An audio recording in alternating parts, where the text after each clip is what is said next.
Xolisa, thank you very much for joining us.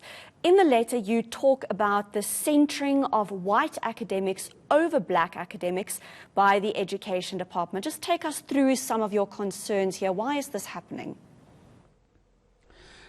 We think that there are underlying power dynamics in this issue, and these underlying power dynamics are not something new.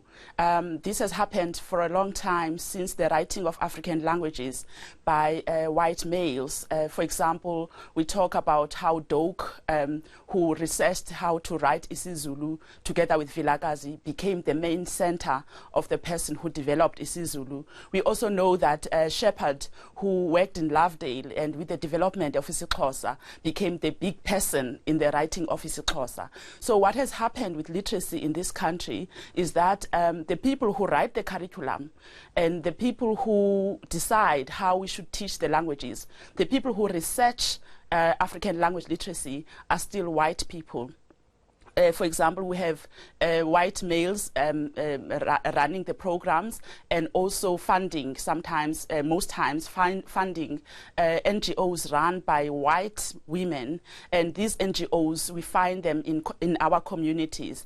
It is very rare to find black-run organizations or NGOs or even black academics at universities who get large funds to develop the language themselves. You also talk about monolingual versus bi- or multilingual education. Why is this important? It's important for us to talk about multilingual education in South Africa. First of all, we are a country that has many languages. So the ideologies of one state, one language, which have their origins in the north with the formation of nation states, have come with the people, with the missionaries who came to write our languages. So when they came here, they brought with themselves these monolingual ideologies. Even in the writing of our own languages, for example, they standardized only one variety and left many other varieties that were spoken by the people. So they have this monolingual orientation. We have a multilingual orientation, and we believe the way to national unity in this country is through multilingual talk, through multilingual understandings. So we differ in the orientation. So the monolingual orientation is dominating right now. People believe that children should learn only in one language, and this has huge implications. For example, children growing up in Johannesburg who speak many languages, and they speak those languages at home, go to school and find themselves learning English, for example, as maybe as a fifth language or a fourth language. So who's to say which language is their home language there when there are so many languages that are spoken in the community and in their homes? So,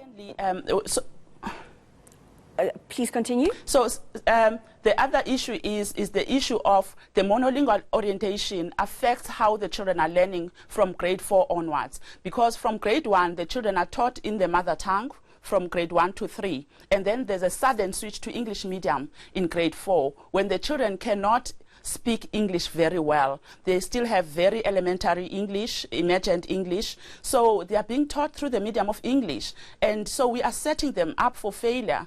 So what we are arguing, if we are teaching multilingually, we will still use the children's home languages plus English to encourage the children or to support the children in making sense of what they are learning. Just very briefly, what is it that you're demanding? What is the solution here? What we are demanding is that, what we are saying is that we are being excluded in discussions and in the funding of projects that work with African language development.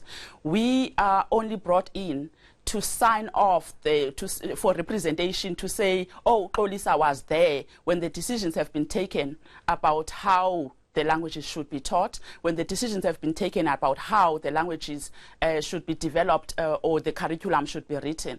So we feel like there are people sitting around the table deciding on the curriculum, deciding on the pedagogy, deciding on the research approach as well, because we see how the research approach, which is standardized, as the standardized assessments, which are large-scale assessments, influence how the approach to literacy and how it is being taught in the classroom. So you see assessments driving how we should teach in the classroom. Those decisions are already taken. So when we are brought into the room, we are just brought to sign off those decisions, not to strategize, not to make important decisions about the research agenda itself. That's Xolisa Guzula, a language and literacy lecturer at the University of Cape Town. Thank you very much for your time.